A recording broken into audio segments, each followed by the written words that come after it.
হোৱা পৰিয়ালক ক্ষতিপূৰণ দিয়ক। ক্ষতি হোৱা পৰিয়ালক ক্ষতি বানপানীৰ সমস্যা সমাধান কৰক। বানপানীৰ সমস্যাৰ সমাধান কৰক। আমচুৱাত জিন্দাবাদ। আমচুৱাত জিন্দাবাদ। আমাৰ দাবী ন্যায্য দাবী। আমচুৱাত জিন্দাবাদ। আমচুৱাত জিন্দাবাদ। আমচুৱাত জিন্দাবাদ। আমাৰ দাবী মানিব লাগিব। আমাৰ দাবী মানিব লাগিব।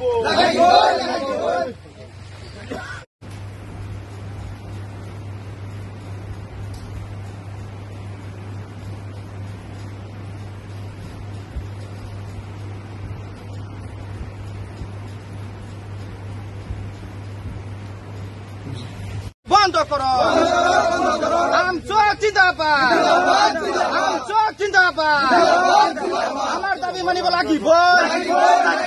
স্মার্ট মিটার বন্ধ করো। অসম সরকার হাই হাই। অসম সরকার হাই হাই। অসম সরকার হাই হাই। আমচুৱাত জিন্দাবাদ। আমাৰ দাবি এইখিনি আছিলে। আমাৰ দাবি এইখিনি আছিলে যে স্মাৰ্ট মিটাৰৰ যিখিনি সমস্যা, স্মাৰ্ট মিটাৰটো বন্ধ কৰিব লাগে। দ্বিতীয় দাবিটো আমাৰ আছিলে যে ধলপুৰত হাজাৰ হাজাৰ বিঘা মাটি চৰকাৰে ক'লে যে আমি তাতে মাটিখিনি মানুহৰ পৰা লৈ আমি চৰকাৰে তাৰমানে ব্যক্তিগতভাৱে তাতে কিবা পাম্প খুলিম, আমাৰ বহুত টকা ৰাজহ আহিব। কিন্তু ফুটুঙাৰ হেন তাতে হাজাৰ হাজাৰ কোটি টকা তাতে ইনকাম হৈছিলে। আৰু এতিয়া চৰকাৰে যিখন মানে অডিট কমিটি বনাইছে বা অডিট যিটো দি আছে তাৰ মাজত তেওঁলোকে যিমান টকা তাতে ইনকাম কৰিছে তাতে 10 গুণ টকা তাতে খৰচ কৰিছে। আল্টিমেটলি তেওঁলোকে চৰকাৰৰ ধন তাতে অপচয়হে কৰিছে। গতিকে সেই ধলপুৰত যিখিনি মানুহক অসমীয়া মানুহ তাতে যুগ যুগ ধৰি বসবাস কৰা মানুহ, পুৰণা মানুহ, সেই মানুহখিনিক তাৰ পৰা স্থানান্তৰ কৰিলে। আজিলৈকে সেই মানুহখিনিক পুনৰ সংস্থাপন নিদিলে। 2 মানুহক যদি পুনৰ সংস্থাপন দিছে, বাকীখিনি মানুহ পুনৰ সংস্থাপনৰ পৰা বঞ্চিত হ'ল। সেইখিনি মানুহক পুনৰ সংস্থাপন দিব লাগে। আপোনালোকে জানে কিছুদিন আগত জাহাংগীৰক হত্যা কৰা হ'ল, এক পৰিকল্পিত হত্যা বুলি ক'ম আমি।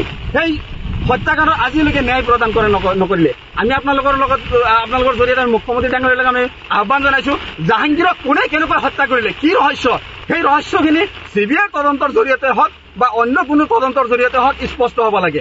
কিছুদিন আগত আপোনালোকে দেখা পাইছিলে যে নগাঁৱৰ আপোনাৰ ধিংবৰী চাপৰিত দুজন ভাতৃ আছিলে আপোনাৰ আব্দুল জলিল আৰু সমীৰ উদ্দিন। সেই 2জন মানুহে মাছ মাৰিবলৈ গৈছিলে। তেওঁলোকে যদি প্ৰকৃততে অপৰাধী তেনেহলে তেওঁলোকৰ এগেইনষ্টত কেছ ল'ব লাগিছিলে। কেছ লৈ তেওঁলোকক এৰেষ্ট কৰি কোৰ্টলৈ পঠাব লাগিছিলে। কিন্তু সেই নকৰি তেওঁলোকক শূন্য দূৰত্বৰ পৰা গুলিয়াই পেলাই তেওঁলোকক হত্যা কৰা হ'ল। কথাটো হ'ল আমাৰ স্পষ্ট কথা, কোনোবাই দুখ কৰিছে, দোষীক উপযুক্ত শাস্তি দিয়ক, আমাৰ ক'ব লগা নাই। কিন্তু তাৰ এটা চিষ্টেম আছে, সেই চিষ্টেমতে যাব লাগিব। আমি পৃথিৱীৰ সৰ্ববৃহৎ গণতান্ত্ৰিক দেশৰ নাগৰিক, গোটেই গণতান্ত্ৰিক ব্যৱস্থা আমাৰ অটুট থাকিব লাগিব। ভুল কৰিছে, ভুলক আইনী প্ৰক্ৰিয়াৰে শাস্তি দিয়ক। কিন্তু পুলিচ ৰাজ আমি চলাবলৈ নিদিওঁ। পুলিচ ৰাজ চলাই পেলাই যে যধে মধে মানুহৰ মানে সমালোচনাৰ পৰা বাচিবলৈ এনকাউণ্টাৰ কৰিব, ভুৱা এনকাউণ্টাৰ কৰি পেলাই নিৰীহ মানুহক মাৰিব, সেই কথাত আমি কেতিয়াও মান্তি নলওঁ। তাৰপিছত কথাটো হ'ল ব্ৰহ্মপুত্ৰ আৰু বৰাক আৰু ইয়াৰ উপনৈসমূহে যি বানপানী সৃষ্টি হৈছে বা তাতে যিখিনি আপোনাৰ গৰাখহনীয়া হৈছে, সেই সমস্যাখিনি তেওঁ সমাধান কৰাৰ কাৰণে তেওঁ চেষ্টা কৰক। তাৰ লগতে আৰু অন্যান্য সমস্যাখিনি আছে।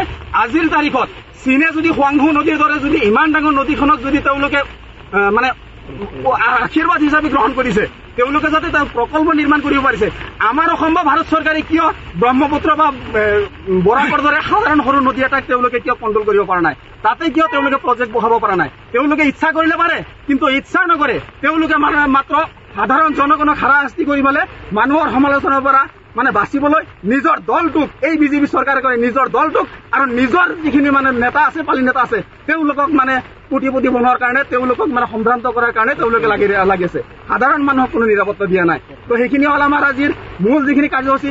তাৰ লগতে আপোনালোকক আৰু এটা কথা কৈ দিব বিচাৰিছো, আমি এজন অসমৰ আৰু ভাৰতৰ নাগৰিকৰ লগতে আমি এখন স্বায়ত্তশাসিত পৰিষদৰ আমি এজন সাধাৰণ বাসিন্দা হওঁ। এই ক্ষেত্ৰত আমাৰ কিছু ক'ব লগা আছে।